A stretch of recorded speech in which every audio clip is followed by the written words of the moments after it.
দেখছো অন্তি খেয়ে গেছে। এই যে সকাল 10টা থেকে নিয়ে এখন মনে হয় 11:30 বাজে, 1.5 ঘন্টা মাছ ধরলাম বড়শি দিয়ে। মাছ ধরতে আসলে অনেক ধৈর্য প্রয়োজন। এই যে প্রায় 10টা-12টার মতো টোটাল কই মাছ ধরা হয়েছে, সবগুলোই কই মাছ।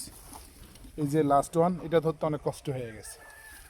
এখন এগুলাকে কোথায় ধরছো সেটা বলবো না? এই যে পুকুরে, এই যে পুকুর, ওই যে কার দেখো পুকুর তা পিছনে বলবো না। পুকুর, ওই যে পুকুর, অনেক মাছ এই পুকুরে। 1.5 ঘন্টা লাগছে, 1.5 ঘন্টায় মাত্র 10টা না 11টা মাছ ধরা হয়েছে। ধৈর্যের প্রয়োজন, বড়শি দিয়ে মাছ ধরা একটু মুখের কথা নয়। কই মাছ সহজে মরে না, এটা কাটার পরও লাফালাফি করে। কই মাছের জান অনেক শক্ত,